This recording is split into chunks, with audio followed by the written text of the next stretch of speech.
We come now to the 9th visit, where we shall analyze the 9th principle of success, which is personal initiative. Personal initiative is the dynamo which starts the faculty of imagination into action, in the process of translating one's definite major purpose into its physical or financial equivalent. If you aim for success above mediocrity, you will need to learn to act on your own personal initiative, because your success is something which you must achieve for yourself without someone telling you what to do or how to do it. Incidentally, Cyrus H.K. Curtis, the former owner of the Saturday Evening Post, and one of my collaborators in organizing the Science of Success philosophy, was responsible for a motto on personal initiative of such great importance that I want you to have it. Said he, "There are two kinds of men who never amount to much: those who cannot do as they are told, and those who can do nothing else." Of course, Mr. Curtis's implication is very clear. He implied that those who amount to something worthwhile in life are those who move on their own personal initiative without being told what to do or why they should do it. The men who stand out in the minds of the public as the greatest successes from the days of George Washington on to the present are those who chose their own occupation, business, or profession, and moved on their own personal initiative in achieving their purpose. And those who are getting ahead most rapidly today, no matter in what position they began, are those who promote themselves to a higher place in life by acting on their own personal initiative. The habit of personal initiative not only inspires one to move on his own responsibility, but it also influences him to carry through until he completes that which he undertakes in a manner pleasing to all concerned, because he knows that a winner never quits and a quitter never wins. And right here is an appropriate place to say something I perhaps should have said before, namely, that a big success is made up of a great number of little circumstances, each of which is so small and seemingly insignificant that most people pass it by as not worthy of notice. Some may think, for example, that the habit of personal initiative is unimportant, but we have only to take a look at the record of some of our greatest successes to recognize that personal initiative was an important factor without which they never would have achieved success. For example, no one told F.W. Woolworth to start a 5 and 10 cent store. The idea was his own. He acted on his own personal initiative in putting his idea into action, and lived to see it yield him a fortune well above $100 million. My distinguished business associate, W. Clement Stone, started his insurance business on his own personal initiative with an operating capital of only $100. But he followed through on that same personal initiative and made his humble beginning yield an annual gross income of many millions of dollars. And it was that same habit of acting on his own personal initiative, of doing the thing he wanted to do, which inspired Mr. Stone to join forces with me in taking the Science of Success philosophy to millions of people throughout the world, an undertaking which it is believed may help more people to find their places in the world than has any other influence during the past 100 years. The habit of personal initiative was the chief trait which helped Henry J. Kaiser to build a great industrial empire and raise himself to a high position in the industrial world.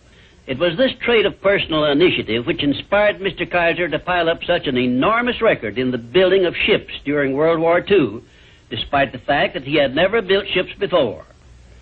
One day when I was lecturing to one of my classes, I mentioned Henry J. Kaiser's wonderful record in building ships more cheaply and quickly than experienced shipbuilders had been able to do, when one of my students spoke up and said, Mr. Kaiser's having been a friend of Jesse Jones of the Federal Reserve Bank did not hurt his chances of success any, did it?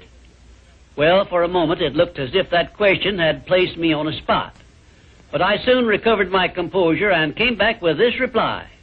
No, his knowing Mr. Jones did not hurt his chances, but think of the thousands of industrialists, many of whom may also have known Mr. Jones, but did not use their personal initiative in getting his financial help.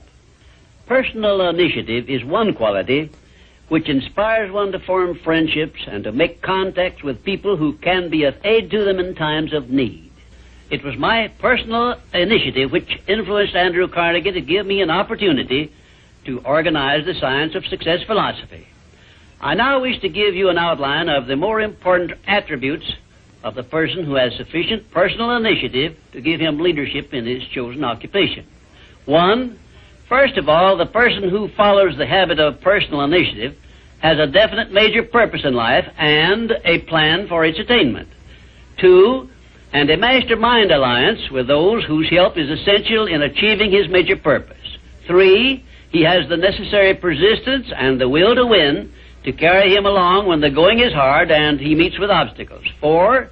He makes decisions promptly when he has the necessary facts on which to base them and changes them slowly, if at all.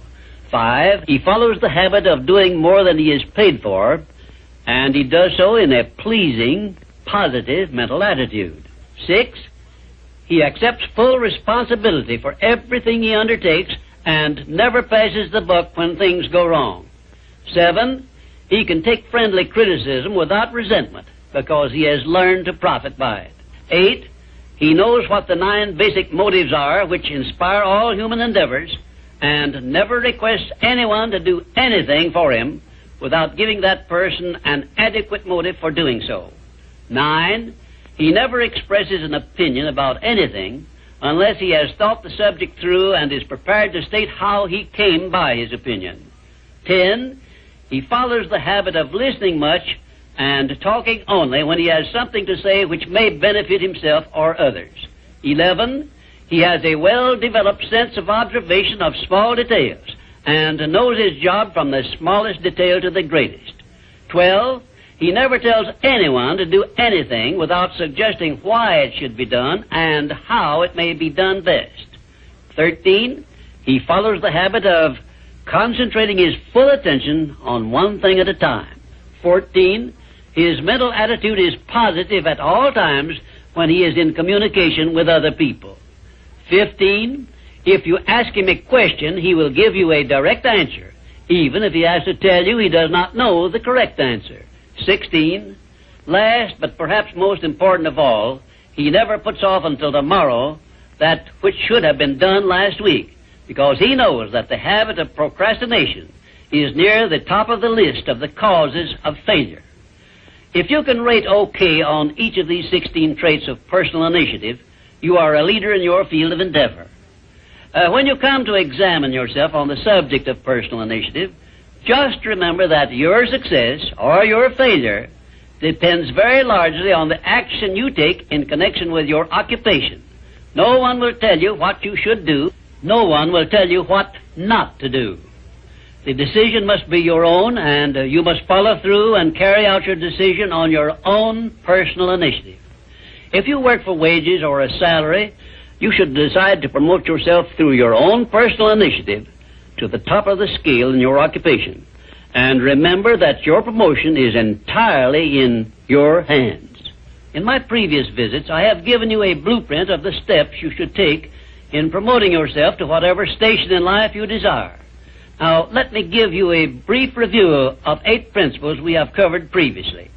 1. Definiteness of purpose. By now you should know what you want most from life, and you should have a plan for getting it. Here is the most important circumstance of your whole life where you must move on your own personal initiative because no one else can tell you what you should want most. 2. The mastermind principle. If you have not already formed a friendly alliance with those who can help you in attaining your major purpose in life, you should move on your own personal initiative and form this alliance at once. 3. Going the extra mile. This is a must if your major purpose is anything above mediocrity. 4. Applied faith. This is the principle which gives you power in carrying out your definite major purpose and all minor purposes. 5.